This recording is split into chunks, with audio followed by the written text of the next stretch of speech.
Kombo, one of the most popular female artists in the country and the most produced last year. Welcome to One on One. Hi.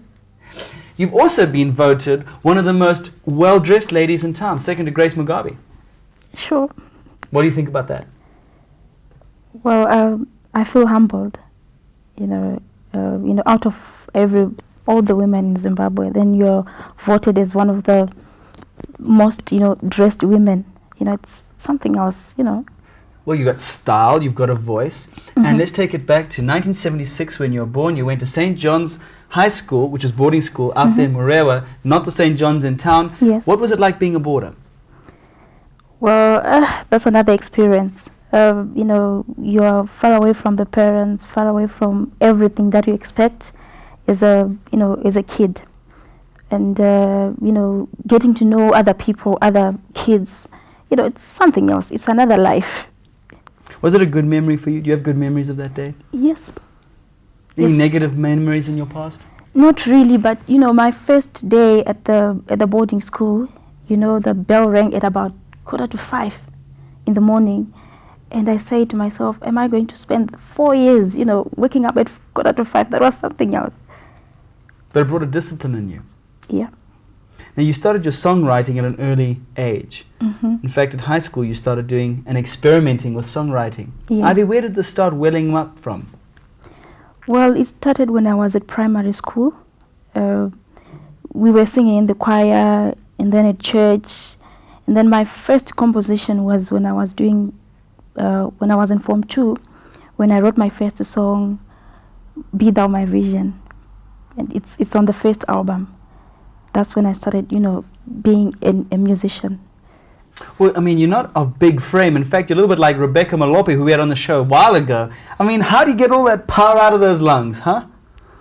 Well, I can refer to this to the Bible. It says it's not by mighty or by power, but by my spirit. As a gospel musician, I only rely on God, and everything comes from God. What do you mean by that? And when you're writing a song, how do you get inspiration? From the Bible. You look at the Bible? Yes. Is the Bible relevant? I mean, living in modern day Zimbabwe today, HIV, AIDS, unemployment, we've got a nation dislocating at the seams based on whatever you believe in, politically, socially. We've got the haves and the have-nots. It would almost seem that the Bible's unrelevant. It is relevant because when you look at the Bible, it says in the last days there will be, nations rising against nations, diseases and all. So, it's relevant. It's helped you? Yeah. One of the things that's intriguing is you're getting your own talk show. Right after this, we'll feature back on that on One on One. But before that, you are one of the most prolifically produced artists in the country right now. 13 music videos produced last year. You're a busy lady. Yeah, but I can say it's a busy schedule and all. But, as a musician, you need to exposed. So that's why we're trying to have so many videos. Keep moving. Yeah, keep moving. Are you proud of your music videos? Yes, I am. Really proud? Nothing you want to change in them? Not really, but I'm trying to improve from what I did. Yeah, because when I watch MTV, there seems to be a storyline where, you've got this gangster moving down this one thing, then you come back to him singing, then there's a story. Seems in our music videos, we're not quite that developed yet. Is it because of budget, or is it because maybe we want to focus more on the themes? Not really. We're trying to get to that stage. Soon you'll see some of our videos in that, like that. It's like Zimbabweans, we were not all that, exposed and all. And unlike South Africans, if you see South Africans, even their videos, they are well done. But they're entertaining. Yeah. So we are trying to improve from, what we have now. Trying to improve to the better. Mufudzi Wangu was your first song, The Lord is My Shepherd. Must have been a memorable beginning. Yes, it is, because, for a long time we've been wanting to, to record, to be on air. And for some time we're just writing the songs, singing them in the church, singing them in the choir. But at this time we were, it was on the tape, it was on radio. So it was very, it was something that I couldn't forget. And I remember the Radio 3 people couldn't stop playing the other song which says "Be Thou My Vision." That was the song that I wrote when I was doing my Form 2 at Wow. St. John's. Was it the melody or the words, or a combination of both, do you think, that made it such a hit? Well, it was a combination of both the melody and the words. You're getting good playtime on Eza Mogido, Afrobeats and program lineups. You've got your own show coming up. Why are you in such favor with the DJs, do you think? I think, the music itself is is a message to the people. Well, it's gospel. It brings life and peace to the people, and I think the DJs and the people who will be watching or will be listening to the music are getting something. It's not just the music or the melody and all, but they're getting the message of life, the message of hope. When Thomas Mufuma was interviewed and we asked him the question on why he writes, he wrote because of a passion for the people. Why do you write? The reason why I write is I'll be trying to share what I have, what God gave me. I'll be trying to share that to the people.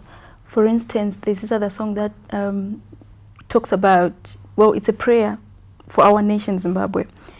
It talks about things that are happening now, and we know that the only solution that we can get now is praying to God, going back to God. And the Bible says, if my people come to me, I'll heal their land. So that's why I sing or I write my songs, because I want everyone to get what I have, what I got from God. There's this time when I was sick, I didn't know what to do, but God healed me. So I'll be trying to, to let everyone know and trying to make people see that there's hope and there's God. Ivy, if you weren't in gospel, if you weren't singing, what do you think you'd be doing? What are your other passions? Well, helping other people. For instance, I've started another project which is called Comforters of Zimbabwe. It's a charity organization, trying to help people, trying to, to reach to the people and trying to comfort them. Is it? Well, I mean, this sounds more like a pageant thing, where a person's asked, what do you want to do for the world after winning a pageant? And they say, I want to help the poor. I mean, what are you really going to do? Are you actually doing something on the ground that's going to make a difference in lives? Yes, I am. For instance, like the past month, we were in Marondera. We're trying to help someone who was, it's a baby, a 3-year-old baby. That baby was being abused by the father, and the mother left her. And, you can imagine a baby, a 3-year-old baby was being beaten and all. He didn't have anywhere to go. So we went there and, we tried. Where's this baby now? He's in Marondera with the grandmother now. And you're giving some financial and other support to her? Yes. So this is Comforters of Zimbabwe? Yes. And this is the talk show that you're going to be hosting? Yes. Wow, so you're doing something about it on the ground and promoting it. Ivy, as we come to a close, we've got a couple of great songs of yours. We'll focus on one of them. If you had a couple of words to say to your fans, what would they be? What would you like to say to your fans? Well, I would like to say to my fans, keep watching, keep listening to gospel music. Something is coming up. In 2 weeks' time, something is coming up from Ivy Kombo, and I know you're going to like it. I know you're going to enjoy. Another album? Yes. Wow, the lady doesn't stop. Well, the thing that's so amazing is that you've got a real soft passion, but it comes out. You're a strong lady, and you've got a soft voice, but I know when you sing it, it just comes out. One last question, though. People you admire, who would they be? Well, I admire women of God, like Joyce Meyer. The way she stands and preaching the gospel. And people like, not in the Christian world, people like Oprah Winfrey. She challenges me a lot. The way she does all her programs and all, it's quite a challenge on me. So there's a few names out there. And, people like even Strive Masiwa and Vingirai, They've done some great things. Yes.